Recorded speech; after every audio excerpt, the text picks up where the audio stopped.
My friend Byron had a Bonanza, and one day I took him flying to some gravel bars, and he liked it so much he sold his Bonanza and bought a Cessna 182H, and he's going to modify it just like mine. It's stock except for the engine, which is a 520 already. It is a Texas Skyway and feels like it has a lot of power. During the winters, Byron moved to California, so he invited me to come fly it and compare it, practice some maneuvers, and compare to my airplane, which has lots of modifications. Here we are in Thermal, California, density altitude minus 500.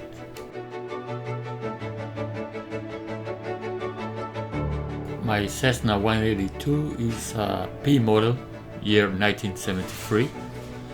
It has lots of modifications. A Sportsman stall kit, which reduces the stall speed. Micro aero VGs, which also reduces the stall speed but also gives you lots of control at slower speed. That makes a difference, and this is something I really noticed in Byron's airplane. The response at slow speed was very sluggish compared to my airplane.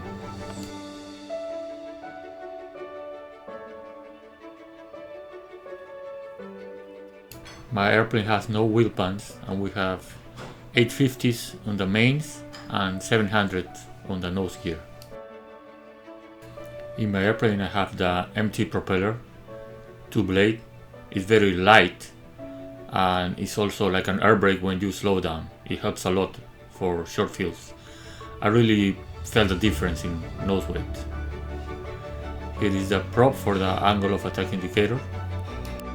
I have had my angle of attack indicator for more than 2000 hours and I am very used to it. Every time I fly without one, I can feel the difference. 2 days I spent flying in this area. The conditions were perfect.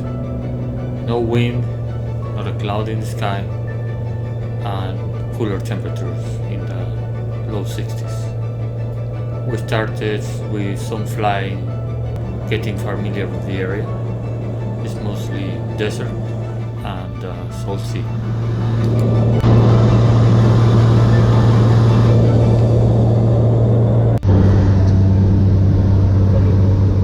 We started with some engine out practices. If you pull all the trim back and you put the power on idle, you will get best glide speed. I have practiced this in my Cessna 182 and also in the CJ6 Nanchang. Both has an angle of attack indicator and I was able to confirm it was best glide with this configuration. We started to practice some low ground effect. The runway was 5,000 feet, so we have plenty of runway to practice this. Here this airplane feels very different than mine. Because it's nose heavy, I have to add a lot more power and it will be fighting with the yoke to keep it under low ground effect. To be able to do this, the nose is a lot higher than in my airplane and the speed is a lot higher too.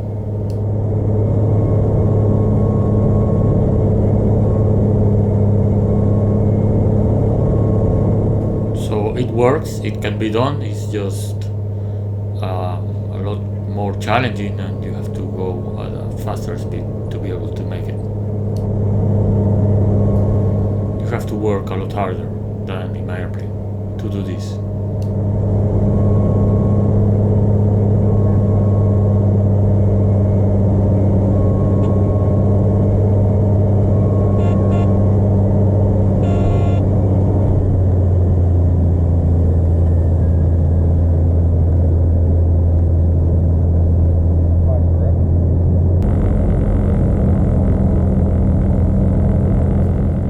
Comparison, here's this flight. I made this flight just after I came back from California to compare the difference between Byron's airplane and mine.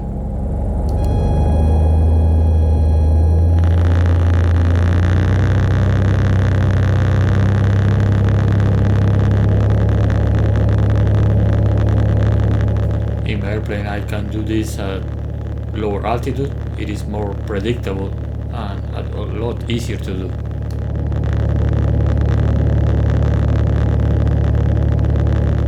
This training gives you a very good feel for the airplane at very slow speeds in ground effect.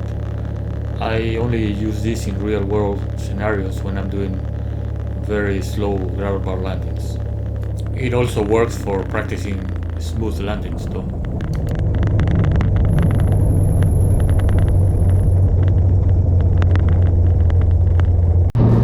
We practice some slow flight and some stalls.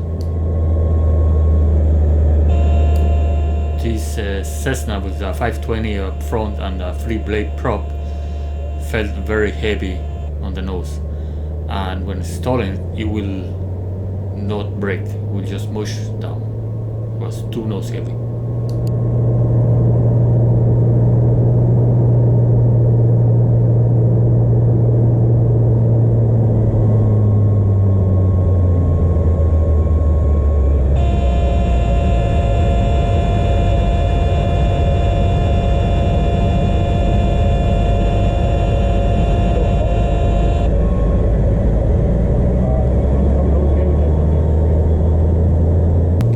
This airplane felt very different than mine in a slow flight. Mine has very crisp responsiveness at slow speeds. At 50 miles an hour is still very responsive. This airplane without vortex generators felt very mushy at slow flight.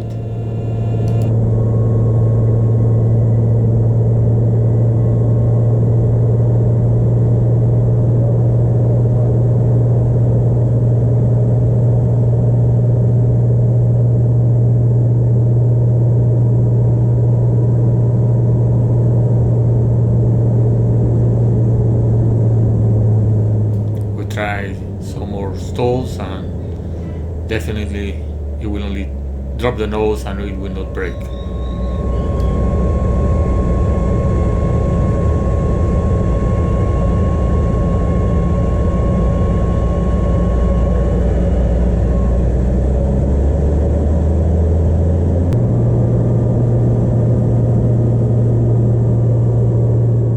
Then we started to practice some canyon turns. Slow the plane down to about 70 miles an hour, 20 degrees of flaps, make a sharp turn, and during the turn do not pull, just let it turn, and once the turn is finished pull again. So you lose some altitude but makes for a very tight turn. In my airplane this turn is much easier to do. The angle of attack indicator will get you the best speed to do it, which will be a lot slower, so you can make a tighter turn.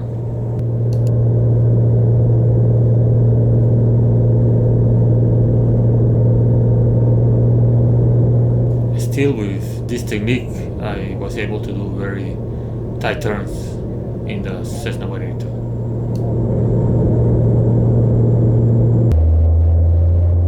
Now we're doing a short field takeoff.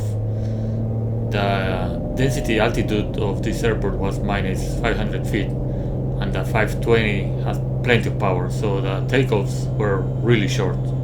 I was impressed by it.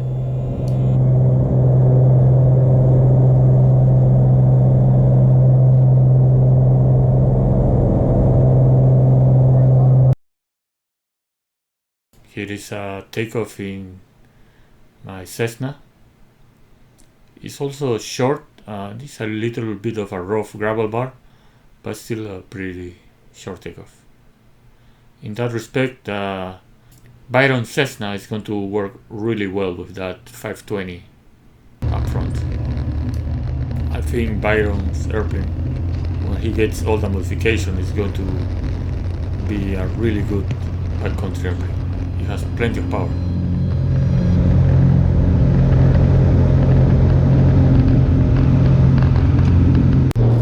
Here is Byron trying some canyon turns.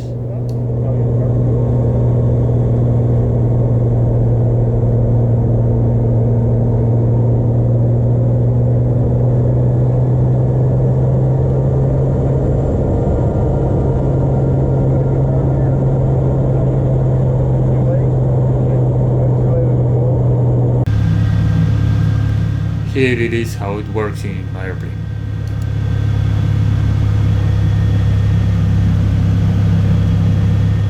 Make the turn and I don't pull during the turn. I keep turning, lose some altitude, and then once I'm straight, I start pulling. I am offloading the wing. If you offload the wing, you will never stall. Doing all those modifications to the airplane really works and makes a difference. If you're looking into flying into a backcountry, do the mods. Learn to fly with the mods instead of flying it first and then add the mods. When I was starting to fly, everybody was telling me to learn the airplane first and then add the mods. I didn't listen and I put all the mods and learned to fly the plane. And I think it was the best idea.